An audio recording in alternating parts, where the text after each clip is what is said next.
India में हूं आपके साथ शिवानी पांडे। कोरोना का खतरा अभी नहीं टला है, इसलिए बहुत जरूरी है कि आप मास्क का लगातार इस्तेमाल करते रहें। न्यूज 18 भी अपने दर्शकों से अपील करता आया है कि जब भी घर से बाहर निकलें मास्क पहनकर ही निकलें, जिसके लिए न्यूज 18 ने एक मुहिम भी शुरू की है, #मास्क पहनो इंडिया।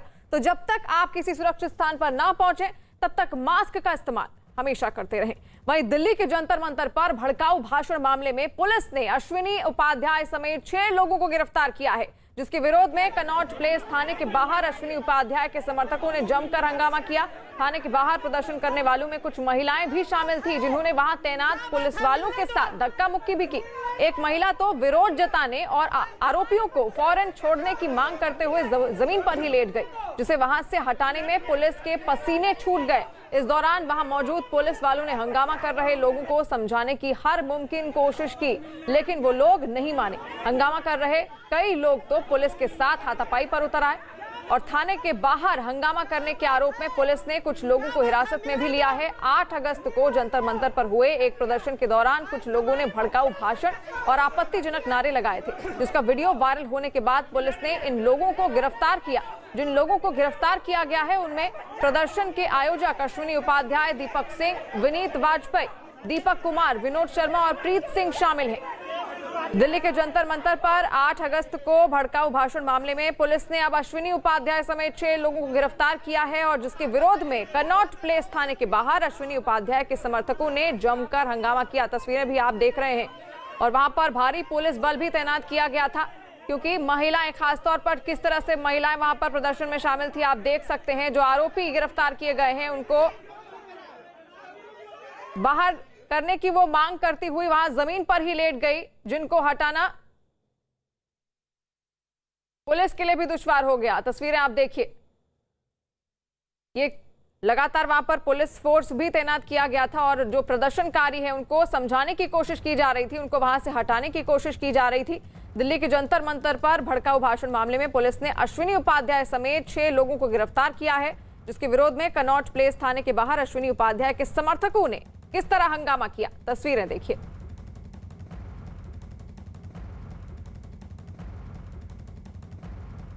अश्विनी उपाध्याय के समर्थक लगातार नारेबाजी सड़क पर कर रहे थे यहाँ, लेकिन अब उनको हटा दिया गया है।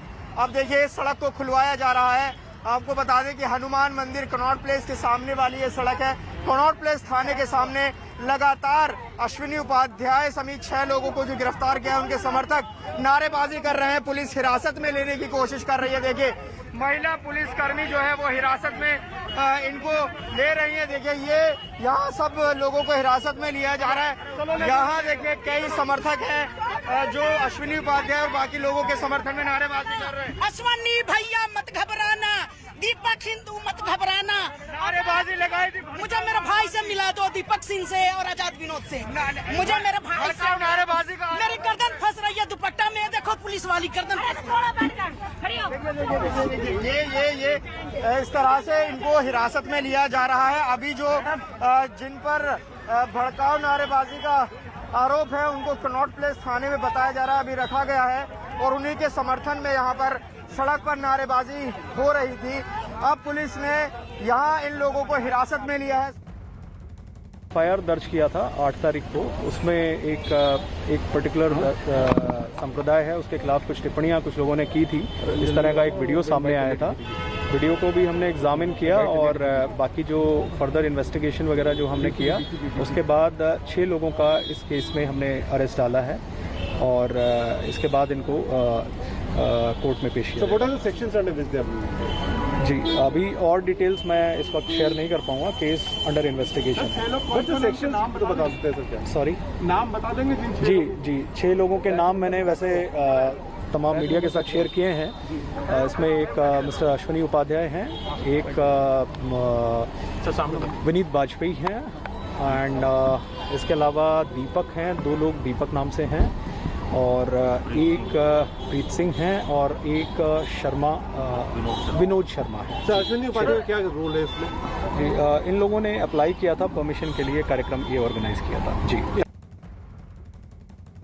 तो आपको बता दें कि दिल्ली के जंतर मंतर पर भड़काऊ भाषण मामले में पुलिस ने अश्विनी उपाध्याय समेत 6 लोगों को गिरफ्तार किया है, जिसके बाद वहां पर प्रदर्शनकारियों का जमावड़ा लग गया और वो दिल्ली के कनॉट प्लेस थाने के बाहर अश्विनी उपाध्याय के समर्थकों ने वहां जमकर हंगामा किया। तस्वीरें भी आप देख रहे हैं किस तरह प्रदर्शनकारी वहां पर हंगामा कर रहे हैं और पुलिस उनको वहां से हटाती और समझाती हुई नजर आ रही है, लेकिन फिर भी वो मानने को तैयार नहीं है। जावेद मंसूरी दिल्ली से हमारे साथ लाइव जुड़े हैं। जावेद, इस वक्त क्या हाल है कनॉट प्लेस का? क्या अभी वहां प्रदर्शनकारी मौजूद है या इन सभी को हटा लिया गया है?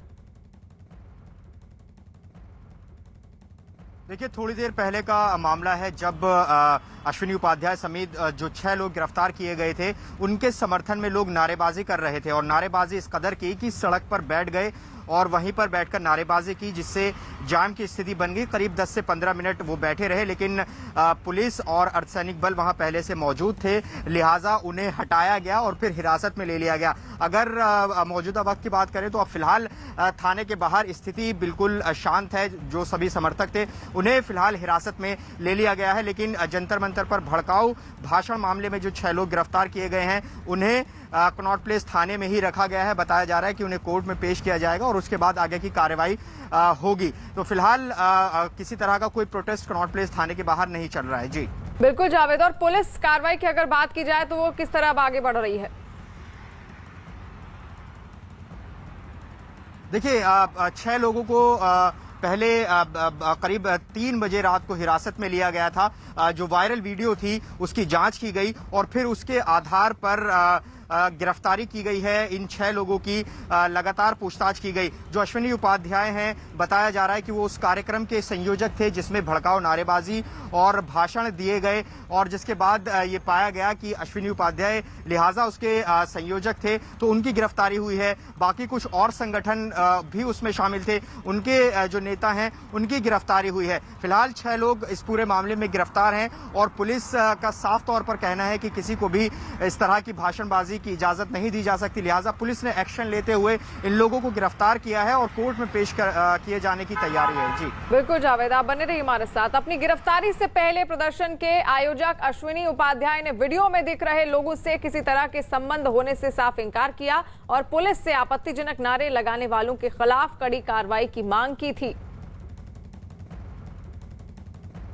तो इसको लेकर अश्विनी उपाध्याय ने सफाई भी दी है। अश्विनी उपाध्याय ने वीडियो में दिख रहे लोगों से किसी तरह से संबंध होने से साफ इनकार कर दिया। जो वीडियो रिलीज हुआ है, ना हमने उसको व्यक्ति को कभी बुलाया, ना हमने उसको कभी देखा है, ना हम कभी उससे मिले हैं। आज तक कभी दूर दूर का रिश्ता नहीं उस व्यक्ति से। वीडियो सच है तो मैं दिल्ली पुलिस से मांग करता हूं, इस वीडियो में जिन लोग जो दिखाई दे रहे हैं, जो मजहबी उन्माद फैला रहे हैं, उनके खिलाफ कठोर कार्रवाई करें।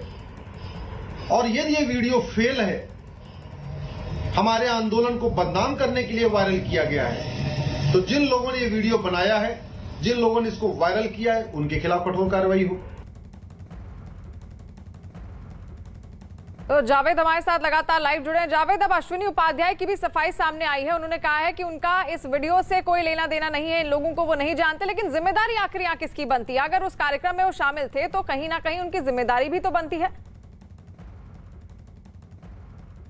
देखिए, बिल्कुल इस पूरे मामले को पुलिस गंभीरता से ले रही है। जब ये मामला संज्ञान में आया, सोशल मीडिया पर लगातार वीडियोस वायरल हुए, तो उसके बाद ये देखा गया कि प्रोग्राम जो है ये किसके सौजन्य से किया गया था, किसने ऑर्गेनाइज कराया था।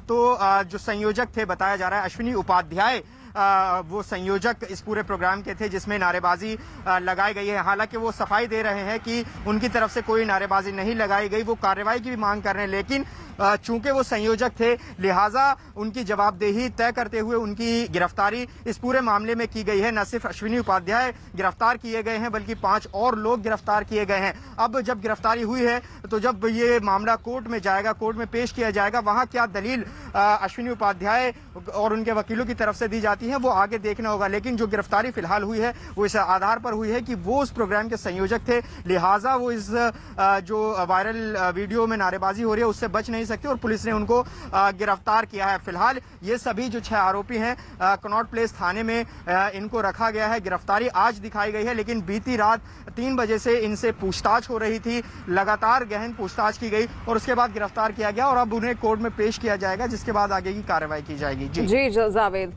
तो आपको बता दें कि दिल्ली के जंतर मंतर में 8 अगस्त को एक वीडियो वायरल हुआ था, जिसको लेकर ये पूरी कार्रवाई की गई और लगातार वहां पर जो लोग गिरफ्तार किए गए हैं उनके खिलाफ, उनको बाहर करने के खिलाफ यहाँ पर प्रदर्शनकारियों ने, उनके जो समर्थक थे उन्होंने भी जमकर हंगामा किया और इनमें से कई लोगों को हिरासत में भी लिया गया है। और फिलहाल पुलिस अब पूरे मामले में आगे की पूछताछ कर रही है। और अब बात बाढ़ से मचे हाहाकार की।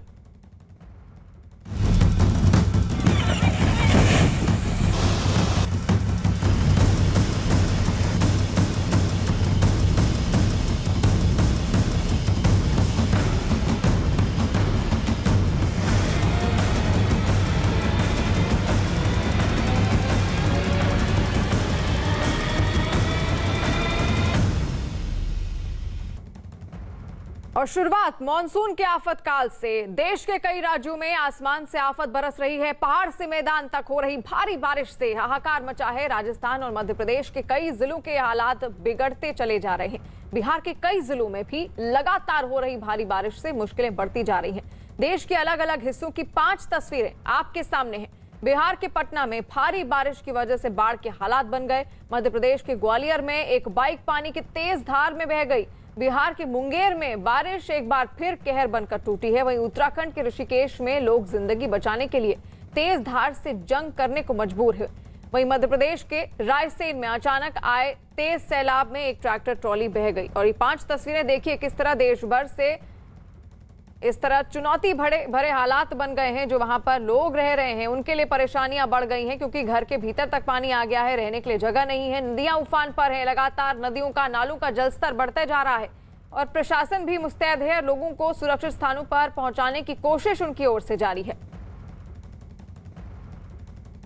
बिहार के कई जिले बाढ़ की मार झेल रहे हैं। पटना में गंगा नदी इन दिनों पूरे उफान पर है। पटना के गांधी घाट समेत सभी घाटों पर गंगा खतरे के निशान के ऊपर बह रही है। ऐसे में आम लोगों के घाट तक जाने पर रोक लगा दी गई है। वहीं पुलिस की तैनाती की गई है और जल संसाधन विभाग के अधिकारी भी घाट पर तैनात कर दिए गए हैं। और पानी के बढ़ते हुए जलस्तर को रोकने के लिए बाढ़ के पानी में रेत की बोरी डालकर पानी को सड़कों पर आने से रोकने की कोशिश भी की जा रही है। और ये तस्वीरें देखिए, बिहार के पटना की तस्वीरें हैं, किस तरह वहां पर लगातार नदियों का जलस्तर बढ़ता जा रहा है। नदियां उफान पर हैं, जिसकी वजह से जो आसपास के क्षेत्र हैं वहां पानी भर चुका है। सड़कें हो, गलियां हो, सब जगह पानी आ चुका है।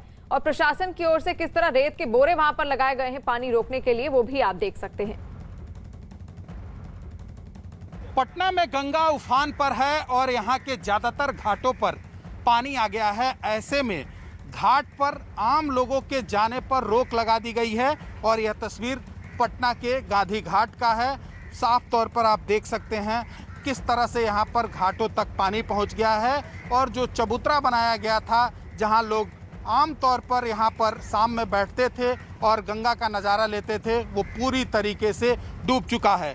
और लगातार पानी बढ़ रहा है, जिसकी वजह से जो निचले इलाके में रहने वाले लोग हैं उनकी परेशानियां भी बढ़ती जा रही है। तस्वीरों में भी आप साफ तौर पर देख सकते हैं, जब पानी बढ़ रहा है ऐसे में सड़कों पर पानी ना आ जाए, इसलिए यहाँ पर रेत की बोरी डालकर और पानी को बाहर निकलने से रोकने की कोशिश की गई है।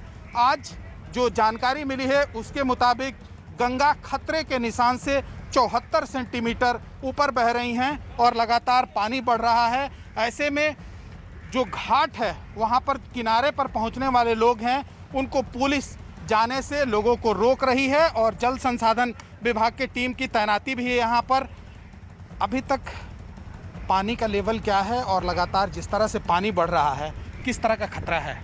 अभी तक तो 49.74 है अभी तक का लेवल, लेकिन अभी के वर्तमान लेवल से कोई खतरा नहीं है। हम लोगों की तैयारी पूरी है और बालू से हम लोग बोरा भर कर रखे हुए हैं कि इसमें अभी डरने की कोई बात नहीं।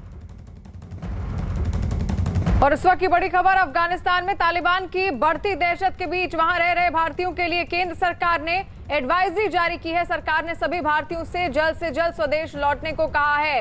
इस वक्त की बड़ी खबर अफगानिस्तान में, जहां तालिबान की बढ़ती दहशत के बीच अब वहां रह रहे भारतीयों के लिए केंद्र सरकार ने एडवाइजरी जारी कर दी है और सरकार ने सभी भारतीयों से जल्द स्वदेश लौटने को कहा गया है। यानी कि अब जो वहां पर भारतीय नागरिक रह रहे हैं उनसे कहा गया है कि वो जल्द से जल्द भारत लौटें, क्योंकि अफगानिस्तान का कहर वहां पर लगातार अफगानिस्तान अपना कहर बरपाता जा रहा है। अफगानिस्तान की वजह से अफगानिस्तान में तालिबान की दहशत अब बढ़ती जा रही है और इसी दहशत के बीच अब भारतीयों के लिए केंद्र सरकार द्वारा एडवाइजरी जारी कर दी गई है और सरकार ने सभी भारतीयों से जल्द स्वदेश लौटने को कहा है। लगातार तालिबान वहां पर दहशतगर्दी करता आ रहा है और अब तालिबान की ओछी हरकतें वहां बढ़ती जा रही हैं, जिसकी वजह से अब वहां पर सुरक्षा के लिहाज से एडवाइजरी जारी कर दी गई है भारतीय केंद्र सरकार द्वारा। जो लोग वहां पर रह रहे हैं, जो नागरिक वहां पर भारतीय नागरिक मौजूद हैं, उनको तुरंत वतन वापस लौटने को कहा गया है।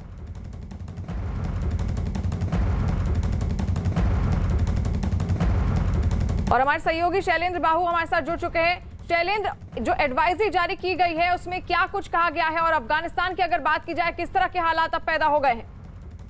देखिए, जिस तरह की एडवाइजरी जारी की गई है उससे साफ हो गया है कि अब अफगानिस्तान में भारतीय नागरिकों का रहना सुरक्षित नहीं है। जो एडवाइजरी आज जारी की गई है, अब तो कुछ देर पहले ही, उसमें साफ किया गया है कि वहां पर जो कनेक्टिविटी है फ्लाइट्स की, उस पर नजर बनाए रखने की जरूरत है जो वहां पर इंडियंस मौजूद हैं। तो ऐसे में अगर आने वाले वक्त में माना जा रहा है कि बहुत से एरियाज में जहां पर कनेक्टिविटी खत्म हो सकती है, तो ऐसे इलाकों से कहा गया है इंडियंस को कि वो तुरंत फ्लाइट का शेड्यूल देखें और जल्द से जल्द भारत लौटने की कोशिश करें। और वहीं साथ ही साथ उन कंपनीज को जिनके वहां पे प्रोजेक्ट चल रहे हैं, उनसे भी कहा गया है कि अपने इंडियन स्टाफ को वहां से विड्रॉ कर लें और जो भी अवेलेबल फ्लाइट्स हैं उसके जरिए वो वतन लौटना शुरू कर दें। यानी कि ये कहा जा सकता है कि अफगानिस्तान के बिगड़ते हालात को देखते हुए भारत सरकार ने अभी साफ कर दिया। हालांकि एडवाइजरी भारतीय दूतावास की तरफ से जारी की गई है, उसमें ये कहा गया है कि फ्लाइट की कनेक्टिविटी देखना बहुत जरूरी है, उस पर नजर रखना बहुत जरूरी है, क्योंकि आने वाले वक्त में ये हो सकता है कि फ्लाइट की जो अवेलेबिलिटी है वो ना हो और वो एरियाज कट ऑफ हो जाए, तो वहां पर भारतीय फंस सकते हैं। तो ऐसे में ये एडवाइजरी जारी करके कहा गया है कि जो अवेलेबल फ्लाइट्स है तुरंत उनको ध्यान में रखते हुए और वहां के हालात को ध्यान में रखते हुए उनको वतन वापसी के लिए कहा गया है। जी शैलेंद्र, तो आपको बता दें कि अफगानिस्तान में तालिबान की बढ़ती दहशत के बीच वहां रह रहे भारतीयों के लिए केंद्र सरकार द्वारा एडवाइजरी जारी कर दी गई है और सरकार ने सभी भारतीयों को जल्द से जल्द स्वदेश लौटने के लिए कहा है।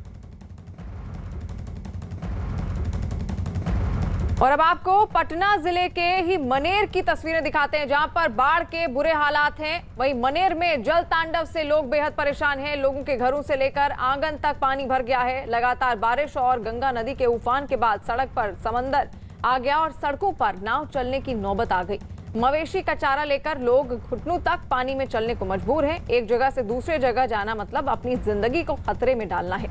तस्वीरें देखिए, बिहार के मनेर की तस्वीरें हैं, किस तरह घरों के भीतर तक पानी पहुंचा हुआ है। लोग वहां पर अब बेघर हो चुके हैं और सुरक्षित स्थानों पर जैसे तैसे खुद का इंतजाम करके वो पहुंच रहे हैं। हालांकि प्रशासन की ओर से भी वहां पर मुस्तैदी लगातार बढ़ती जा रही है और जो लोग फंसे हुए हैं उनको निकालने की कोशिश वहां पर जारी है। यूपी में गंगा और यमुना समेत तमाम नदियां गुस्से में हैं। लगातार हो रही बारिश के बाद ज्यादातर नदियां खतरे के निशान के ऊपर बह रही हैं। शहर में सैकड़ों परिवार राहत शिविरों तक पहुंच गए हैं। जो शिविरों तक नहीं गए उनके सामने गृहस्थी बचाने का संकट है। अब आपको बाढ़ से बेहाल उत्तर प्रदेश की 5 तस्वीरें दिखाते हैं। यूपी की मिर्जापुर के 50 गांव बाढ़ की चपेट में आ चुके हैं और औरैया में हालात इतने बुरे हैं कि बाढ़ का पानी मंदिर में घुस गया। गोंडा में घाघरा नदी अब तक कई मकानों और इमारतों को अपनी चपेट में ले चुकी है। वाराणसी और गाजीपुर से भी लगातार जल प्रलय की तस्वीरें देखने को मिल रही हैं। इसलिए तो हम कह रहे हैं कि मॉनसून का आफतकाल जारी है। और तस्वीरें देखिए, किस तरह की भयानक तस्वीरें पूरे देश भर से सामने आ रही हैं। किस तरह के हालात पैदा हो गए हैं देश भर में। लोगों के लिए चुनौतियां बन गई हैं क्योंकि लोगों के घर डूब गए हैं, लोग बेघर हो गए हैं।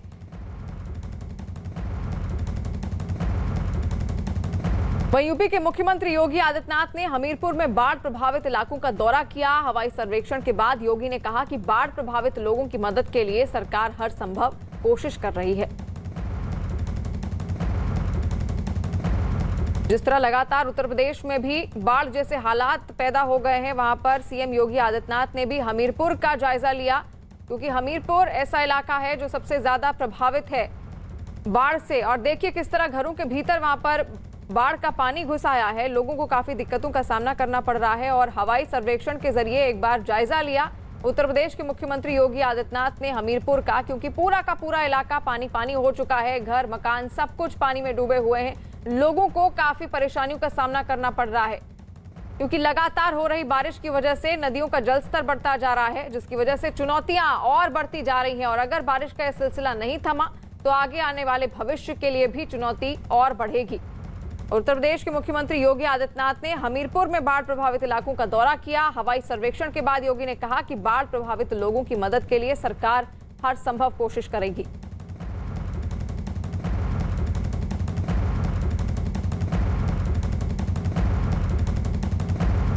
सभी प्रभावित परिवारों को राहत उपलब्ध कराने के लिए हर प्रभावित गांव में नौका उपलब्ध करवाने की व्यवस्था की गई है।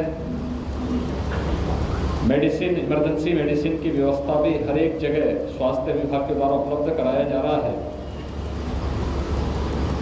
इसके अलावा आपदा राहत निधि से पहले से ही हर एक जिला को पर्याप्त धनराशि उपलब्ध कराई गई है। भारतीय महिला हॉकी टीम टोक्यो ओलंपिक्स में भले ही मेडल नहीं जीत पाई, लेकिन खिलाड़ियों ने अपने शानदार प्रदर्शन से सभी का दिल जीत लिया। न्यूज़ 18 से खास बातचीत में खिलाड़ियों ने कहा कि उन्हें मेडल नहीं जीत पाने का दुख है, साथ ही उन्होंने आगे अच्छे प्रदर्शन का भरोसा भी दिया। रानी, मैं सबसे पहले आपसे बात करूंगी। एक टूटी हुई हॉकी से शुरुआत की आपने 14 साल की उम्र में, उससे और आज पहले रियो था, फिर टोक्यो ओलंपिक्स, कहाँ तक पहुँच गई?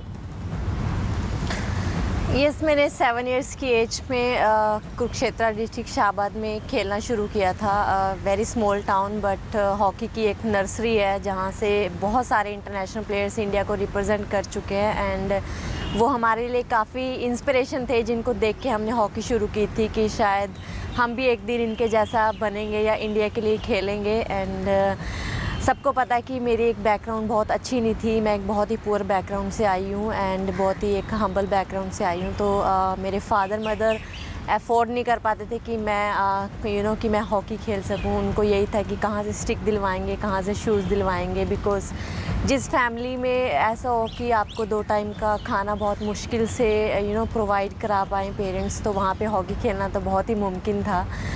बट मुझे लगता है कि शायद एक जुनून था कि कुछ करना है, उस गरीबी से ऊपर उठना है एंड कुछ फैमिली के लिए करना है। बिकॉज़ उस एज में डेफिनेटली आपको ये नहीं पता होता कि आप इंडियन टीम क्या होती है। 7 इयर्स की एज में जस्ट ये होता है कि आप खेलो, शायद एक जॉब मिल जाएगी। बट सफ़र एक बहुत ही लंबा सफ़र था। जैसे हम तो जॉब के लिए खेलना शुरू किया आपने? बिल्कुल, क्योंकि ये था पापा जो थे वो 80 रुपीज़ मतलब दिन में कमाते थे, तो बहुत मुश्किल था घर का खर्चा चलाना, जिससे तो हमें था कि उन्होंने पूरा लाइफ ऐसे स्ट्रगल किया है और अगर हम भी कुछ नहीं करेंगे लाइफ में तो हम भी सेम लाइफ फेस करेंगे नेक्स्ट। बट ये था कि खुद की लाइफ चेंज करनी है, कुछ पेरेंट्स को अच्छी लाइफ दिखानी है, बिकॉज़ उन्होंने सिर्फ़ और सिर्फ स्ट्रगल ही देखा अपनी लाइफ में। देन रियो तक का सफ़र काफ़ी ज़्यादा टफ़ था कि पता नहीं था कि वहाँ तक कभी पहुँचेंगे या नहीं पहुँचेंगे। एंड 36 इयर्स के बाद हमने फ़र्स्ट टाइम 2016 में क्वालिफाई किया था, बट हमने फिनिश उतना अच्छा नहीं किया। हमने 12th फिनिश किया and I think women hockey के लिए वो एक टर्निंग पॉइंट था जहाँ से हमने बहुत कुछ सीखा कि ओके ओलंपिक्स का एक्सपीरियंस क्या होता है, वो प्रेशर को कैसे हैंडल किया जाता है, या एक ओलंपिक इतना बड़ा इवेंट है उसमें कैसे परफॉर्म करना है। बट जो अभी 5 साल थे उसके बाद उससे हमारी टीम में काफ़ी इम्प्रूवमेंट आई एंड वो सब ने अभी देखी है कि हमने ब्रॉन्ज मेडल फिनिश नहीं किया, बट हमने एटलीस्ट फाइट की उस चीज़ के लिए। And I am really thankful to everyone in India back home जिन्होंने हमें एवरी स्टेप पे सपोर्ट किया। इवन दो हम हारे बट स्टिल उन्होंने हमें सपोर्ट किया। बिल्कुल, हार जीत एक तरफ, आप लोगों ने जो लड़ा है, जो मैदान में वो लड़ाई दिखी है, उससे तो मज़ा आ गया, कमाल रहा। नेहा, इनका स्ट्रगल रहा है काफ़ी, बैकग्राउंड आपका भी बहुत ही बैकग्राउंड जो रहा है वो स्ट्रगल वाला रहा है, मुशक्क़त का रहा है, अपने बारे में बताइए। मैंने हॉकी स्टार्ट सिर्फ इसलिए की थी कि मेरे को शूज़ और कपड़े मिल सके, क्योंकि उस टाइम पे काफ़ी डिफ़िकल्ट था, मेरे पास कपड़े शूज़ नहीं होते थे। तो मेरी एक फ्रेंड खेलती थी स्कूल में, उसने मुझे बताया कि तू अगर ग्राउंड में जाएगी तो तेरे को हॉकी शूज़ और कपड़े वगैरह मिलेंगे। तो मैंने मम्मी को बोला मैं जाऊँ, तो तब से मैंने हॉकी स्टार्ट की थी। हम 3 सिस्टर हैं, ब्रदर नहीं है, पापा की डेथ हो चुकी है। बट उससे पहले पापा काफ़ी ड्रिंक करते थे और मम्मी को बाहर जाके काम करना पड़ा इसकी वजह से कि ताकि हमें वो पढ़ा सके, खाना खिला सके 2 टाइम का। और उसके बाद उन्होंने फोम फैक्ट्री में काम किया, साइकिल के तार बांधते थे, जिससे हमारा घर में 24 या 25 रुपये पूरे दिन में हम उससे आते थे तार बांध के। और काफ़ी स्ट्रगल करना पड़ा मम्मी को, और आज हूँ मैं तो यहाँ पे हूँ मम्मी की वजह से हूँ। मम्मी से बात हुई? हाँ जी, मम्मी से बात हुई थी, काफ़ी रो रहे थे जब हम हारे तो, बट उन्होंने मेरे सामने बिल्कुल भी वो नहीं होने दिया कि बोले कोई बात नहीं, तूने बहुत एफर्ट किया है, तुम्हारी टीम बहुत अच्छा खेली है और यहाँ तक पहुँचे, हमारे लिए बहुत अच्छी बात है। और जब तू आएगी तो ऐसे ही स्वागत करेंगे जैसे मैंने पहले सोचा था। यस, सो स्वागत तो पूरे देश कर रहा है और मुझे लगता है जैसे आप अपने अपने स्टेट्स जाएंगी तो वहाँ पर भी वैसे ही होगा। Monica, tell us about yourself. मैंने स्टार्ट थोड़ा लेट किया था हॉकी। मैं जब 9th में थी तो मेरी चंडीगढ़ एकेडमी में सिलेक्शन हुई थी, तो 3 साल मैंने वहाँ ट्रेनिंग ली। वहाँ से मुझे पता लगा हॉकी होती क्या है, कि कैसे राजिंदर सिंह सर उन्होंने स्किल वगैरह सिखाए। उससे पहले कुछ आता नहीं था, इतना लेवल नहीं था, और जो कि घर की कंडीशन ऐसी इतनी भी नहीं थी कि खाना ना मिले। मेरे फादर जॉब पे थे, पुलिस में थे, बट मेरा ठीक था, इतना स्ट्रगल वैसे नहीं था। बट ये था कि दूर आना जाना पड़ता था। उसके बाद मेरी एकेडमी में सिलेक्शन हो गई थी तो ये चीज़ भी हट गई, और एकेडमी से सारी चीज़ें प्रोवाइड होने लगी, अच्छी डाइट मिलने लगी थी। और उसके बाद फिर मैंने अपनी ग्रेजुएशन जो है पुंडरी कॉलेज से की, फ्रॉम KUK यूनिवर्सिटी से। फिर उसके बाद कैंपों में ही रहे, फिर ऐसे डे बाय डे इतना करना नहीं पड़ा कि ज़्यादा स्ट्रगल की, ठीक था मेरा। और it was a life but you have lived along. Yes. Navneet, ये चोट कहाँ पे लगी, कैसे लगी? ज़्यादा तो चोट नहीं है, स्टिचेस है। हाँ जी, सेमीफाइनल मैच में लगी थी, मतलब कि दूसरे प्लेयर के साथ ऐसे खेलते हुए लगी। How has your life journey been? कैसा रहा है सफ़र अभी तक? मैंने भी 9th क्लास में, मतलब कि 9th ईयर की थी तब से स्टार्ट किया है हॉकी खेलनी।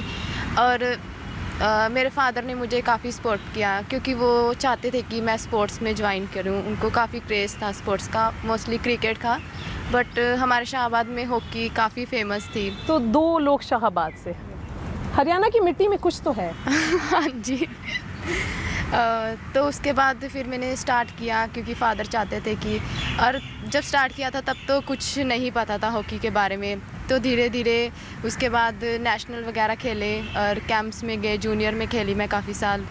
तो उसके बाद अब ओलंपिक्स में पहुंची। तो ये एक सपना था जब जूनियर में थे कि ओलंपिक्स तो खेलना है, तो बहुत अच्छा लगता है अब यहाँ सपना पूरा हुआ। हाँ जी। दीप, उड़ीसा के बारे में इस बार काफ़ी चर्चा हुई है, क्योंकि उड़ीसा के चीफ मिनिस्टर नवीन पटनायक ने बहुत सपोर्ट किया है विमेंस हॉकी टीम को और मेल हॉकी टीम को।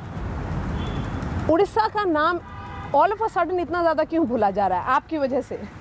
सबसे पहले तो मैं हमारे CM हैं उनको थैंक यू देना चाहती हूँ, क्योंकि उन्होंने हमारा हॉकी को बहुत आगे लेके आ रहे हैं, और मैं उम्मीद करती हूँ कि आगे भी ऐसे ही आगे हमें सपोर्ट करते रहेंगे। और जैसे कि लड़कों का भी हम अभी होस्ट कर रहे हैं, हम लोग का 2023 में वर्ल्ड कप है, तो इससे बड़ी खुशी और हमारे लिए नहीं है। और जैसे हॉकी एक उड़ीसा के लिए बहुत फेमस है, क्योंकि हम लोग भी गांव में थे तब, शायद 10 साल या ऐसे कुछ में खेलने के लिए शुरू किया था। तब भी हमें पता नहीं था कि स्पोर्ट्स लाइफ क्या होता है। बट जैसे जैसे हम लोग ने हॉस्टल आए, फिर देखने को मिला कि टीवी में कि इंटरनेशनल प्लेयर कैसे होते हैं। तो मुझे यही था कि अगर मैं भी जॉब करूँगी एक स्पोर्ट्स लाइफ में आके, तो मेरा फैमिली में भी काफ़ी हेल्प होगा, क्योंकि हमारे फैमिली में कोई जॉब करने वाला नहीं था। तो शायद आज हमारा ये सफल शायद पूरा हुआ। Lal Remsyami, tell us your story. You're the first girl athlete from Mizoram who made into Olympics. कैसा रहा है सफ़र, और हिंदी कितना सीख गई हैं आप?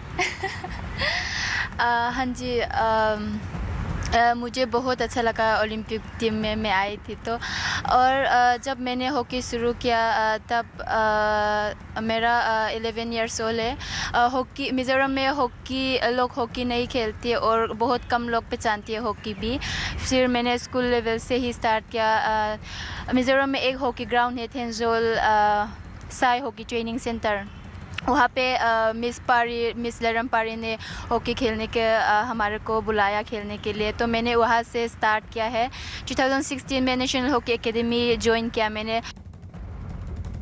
और अब बात देश के उस सूरमा की जिसने टोक्यो ओलंपिक्स में गोल्ड मेडल जीतकर दुनिया भर में अपने देश का नाम रोशन किया है। भारतीय एथलेटिक्स महासंघ यानी कि AFI ने नीरज चोपड़ा के सम्मान में एक और बड़ा कदम उठाया है। नीरज ने 7 अगस्त को टोक्यो ओलंपिक्स में जैवलिन थ्रो में भारत को पहला गोल्ड मेडल दिलाया था। ऐसे में AFI ने नीरज के सम्मान में देश में हर साल 7 अगस्त को जैवलिन थ्रो डे के रूप में मनाने का ऐलान किया है। AFI ने ये ऐलान नीरज को सम्मानित करने के लिए आयोजित किए गए एक सम्मान समारोह के दौरान किया। इस कार्यक्रम में AFI के चेयरमैन ललित भनोट समेत कई दूसरे खिलाड़ी भी मौजूद रहे।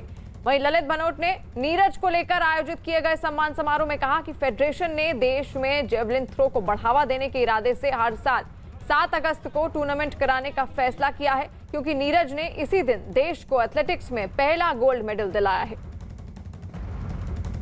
वहीं जेवलिन थ्रो में ओलंपिक्स में गोल्ड मेडल जीतने वाले नीरज चोपड़ा ने न्यूज 18 से खास बातचीत की। बातचीत के दौरान नीरज ने बताया कि टोक्यो ओलंपिक्स की तैयारी के दौरान उन्हें किन मुश्किलों का सामना करना पड़ा। साथ ही उन्होंने अपने अगले लक्ष्य के बारे में भी जानकारी दी।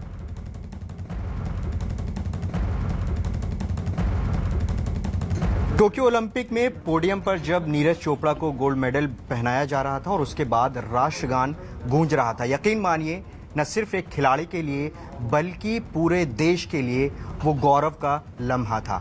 और उस गौरव के लम्हे को हम सबसे रूबरू कराया भारत के स्टार, भारत के हीरो, भारत के सपूत नीरज चोपड़ा ने, जो इस वक्त बातचीत करने के लिए हमारे साथ मौजूद हैं न्यूज़ 18 इंडिया पर। नीरज, बहुत बहुत बधाई और न्यूज़ 18 इंडिया पर आपका स्वागत है। सबसे पहला सवाल कि अब किसी भी खिलाड़ी का, एथलीट का एक बहुत बड़ा सपना होता है कि वो ओलंपिक में गोल्ड जीते। आपने वो कारनामा करके दिखाया। अब ओलंपिक में मेडल आप जीत चुके हैं, इसके बाद आगे क्या मंजिल है आपकी? अब इसके बाद जो अगले साल हमारे कॉमनवेल्थ एशियन गेम्स और वर्ल्ड चैंपियनशिप है, अब पूरा फोकस उन पे है और बहुत ही जल्दी हम उनके लिए ट्रेनिंग शुरू कर देंगे और फिर उसके बाद जल्दी दोबारा ओलंपिक भी आ जाएगा, तो बहुत ज़रूरी है अभी फोकस रहना। 121 साल का इतिहास, एथलीट में पहला मेडल, गोल्ड मेडल, इतना लंबा सफ़र, क्यों आखिर इतना हमें इंतज़ार करना पड़ा? और पेरिस में आप एक मेडल से संतुष्ट होने वाले नहीं हैं, ऐसा लग रहा है। तो पेरिस के लिए क्या तैयारी हैं और हमें इतना लंबा इंतज़ार क्यों करना पड़ा? मुझे लगता है कि पता नहीं, वो शायद हमारे लिए कहीं हमारे एथलीट्स के लिए इतना दिन नहीं था, या फिर वो अपना 100% उस दिन नहीं दे पाए होंगे। पर हमारे बहुत अच्छे ऐसे एथलीट रहे हैं जो बहुत ही मेडल के क्लोज रह के, वो जैसे 4th पोजीशन आई है, वो बहुत क्लोज थे लेकिन मेडल जीत नहीं पाए। तो पर ये नहीं बोल सकते कि वो अपनी तरफ से तैयारी नहीं करके गए थे, वो बहुत तैयारी में थे। बस उस दिन कहीं ना कहीं उनका दिन नहीं था। लेकिन अभी मैं खेलने गया था तो बस उस दिन के लिए मेहनत की थी और उस दिन मेरी अच्छी फीलिंग थी, बॉडी अच्छी चली, तो हम ऐसा कर पाए। देखिए, जब भी कोई खिलाड़ी या एथलीट जीतता है और वो भी गोल्ड आपने जीता है, तो बहुत बुनियादी सवाल उठते हैं कि अब हम ये सर्वश्रेष्ठ प्रदर्शन हमारा अब तक का रहा है ओलंपिक के इतिहास में। आपको लगता है कि क्या अब यहाँ से कितना बदलाव हमारे सिस्टम में आएगा और हम यहाँ से कहाँ जा सकते हैं? क्या बुनियादी चीज़ों में बदलाव की ज़रूरत है? आपको क्या लगता है कि क्या अभी भी सुधार की गुंजाइश है कि हम और आगे इस टैली को और आगे बढ़ाएं इसको? बिल्कुल, मुझे लगता है धीरे धीरे करके सुधार हो रहा है, इसीलिए हमारी परफॉर्मेंस पहले से अच्छी है और आशा करता हूं क्योंकि हाँ, सुधार की हमेशा गुंजाइश रहती है। धीरे धीरे करके थोड़ा थोड़ा सुधार आएगा, हम ऊपर सबसे ऊपर वाले लेवल पे पहुंच सकते हैं। तो वही फैसिलिटी और बहुत जो एथलीट्स को ज़रूरत होती है, डाइट या उनको, वो सारा धीरे धीरे करके उनकी पूरी हो रही है। तो हम मेहनत में कोई कमी नहीं छोड़ रहे हैं। तो बिल्कुल जो आने वाला जो फ्यूचर होगा इंडियन स्पोर्ट्स का तो और अच्छा होगा। ऐसी कोई दो ज़रूरी बदलाव अगर आप सुझाव देना चाहें, क्योंकि अब बहुत ज़रूरी होगा कि जिस तरह से हमने देखा लोग सुझाव देते हैं, आप क्या सुझाव देना चाहेंगे कि कहाँ और हम इसे बेहतर कर सकते हैं अपनी परफॉर्मेंस को? मुझे लगता है एक तो जो बच्चों को ग्राउंड चाहिए वो नहीं मिल पाते हैं, तो ग्राउंड सबसे ज़रूरी हैं। जो छोटे छोटे गांव के आसपास ऐसे कोई ना कोई स्टेडियम होना चाहिए जहाँ पे बच्चे जाके खेल सकें। और दूसरी बात मैं बोल रहा हूँ कि वहाँ पे इक्विपमेंट वगैरह होने चाहिए और कोई ना कोई ऐसा कोई इंसान वहाँ पे होना चाहिए जिसको स्पोर्ट्स के बारे में नॉलेज हो, जो बच्चों को एक सही रास्ता दिखा सके। तो ये हमें बहुत ज़रूरत है इस चीज़ की। अब पूरा देश आपको सलाम कर रहा है। हम जब आप जीते थे हम आपके गांव में मौजूद थे, मतलब वो लम्हा ऐसा था कि आंख से आंसू आ गए कि जिस लम्हे का सब लोग इंतज़ार कर रहे थे वो हमने देखा। तो जब आप पोडियम फिनिश कर रहे थे तो उस वक्त आपको क्या महसूस हो रहा था? बस मुझे लग रहा था कि एक सपना था, वो सपना आज पूरा हो रहा है और उसके बारे में कुछ बता नहीं सकता, क्योंकि वो एक अलग फीलिंग थी। बहुत मज़ा आया था उस टाइम। अच्छा, खुद प्रधानमंत्री नरेंद्र मोदी आपसे बात भी की उन्होंने और उन्होंने सराहा भी काफ़ी कोशिशों को, उसके बारे में आप क्या कहेंगे? बिल्कुल, मुझे लगता है कि जो उन्होंने सभी एथलीट से बात की, मेडल जीतने वालों से नहीं, जो मेडल नहीं जीत पाए हॉकी टीम अपनी वुमेन्स की, लेकिन उन्होंने बहुत अच्छा प्रदर्शन किया, उनसे ही बात की। तो वो कहीं ना कहीं एक अच्छा उनका कदम था कि जो हमारे देश के एथलीट खेलने गए हैं उनसे बात करो और उनको मोटिवेट करो। अब इंटरव्यू के आखिरी दौर में हैं हम। पाकिस्तान के जो अरशद नदीम है वो आपको अपना रोल मॉडल मानते हैं और आपने भी कहा था कि वो अगर साथ होते तो और अच्छा लगता। वो बॉन्डिंग क्या उसके बारे में आप कहना चाहेंगे? मैं ये कहूँगा कि वो भी एक अच्छा एथलीट है, उसने बहुत अच्छी थ्रो की है अभी। और एक स्पोर्ट्स से ही सिखाता है कि आपस में मिलजुल के रहो, और ये एक अच्छी बात है कि वो ऐसा बोलता है। और क्योंकि और भी जो दुनिया में बहुत अच्छे एथलीट्स हैं, बहुत बड़े, अगर वो मेरे बारे में से बोलता है तो मैं थैंक यू करता हूँ। खेल से अलग एक और सवाल, बस आखिरी सवाल मैं इस पूछ के फिनिश करूंगा। ये बताइए कि ओलंपिक में मेडल हो गया, अब सबसे पहला काम आप क्या करने वाले हैं यहाँ से जाने के बाद, और क्या आपकी क्या तैयारियां हैं और क्या करने वाले हैं आप आगे? अभी तो सबसे पहले मैं मेडल हो गया है, अभी थोड़े दिन रिलैक्स करूँगा, घर पे जाऊँगा, घर वालों के साथ अच्छे से बैठूँगा, उनके साथ टाइम स्पेंड करूँगा और फिर उसके बाद दोबारा से अपनी ट्रेनिंग जो अगले कॉम्पिटिशन्स के लिए शुरू कर देंगे। आपकी भाभी से हमारी बात हो रही थी, वो कह रही थी कि मैंने पूछा उनसे शादी के बारे में, तो वो कह रही थी ओलंपिक के बाद उन्होंने सोचा है। तो क्या इस दिशा में आप कुछ सोच रहे हैं आगे? क्या सॉरी, शादी के लिए क्या सोच रहे हैं? कुछ नहीं सोच रहा जी, अभी तो अपना गेम के लिए फोकस है। बहुत बहुत शुक्रिया न्यूज़ 18 इंडिया से बात करने के लिए नीरज चोपड़ा, जो कि बहुत तफसील से उन्होंने बात रखी, हर पहलू पर, पर्सनल प्रोफेशनल तमाम मुद्दों पर बात की। और यकीन मानिए कि नीरज चोपड़ा ने जो कामयाबी हासिल की है वो ज़माने तक याद रहेगी। Javed Mansoori, news 18 India, Delhi. Cement company JK cement ने जयपुर के सरकारी स्कूलों में बच्चों की सुविधा के लिए रैंप बनवाए हैं। जेके सीमेंट के सीएमडी यदुपति सिंघानिया की पहली पुण्यतिथि के मौके पर कंपनी ने जयपुर के कई सरकारी स्कूलों में 250 रैंप बनवाने का ऐलान किया था, जिसे कंपनी ने पूरा कर दिखाया। जेके सीमेंट का कहना है कि स्कूलों में रैंप नहीं होने से दिव्यांग बच्चों को स्कूल के अंदर क्लास तक पहुंचने में काफी दिक्कत होती थी, लेकिन अब स्कूलों में रैंप बन जाने के बाद दिव्यांग बच्चे आसानी से अपनी क्लास तक पहुंच सकेंगे।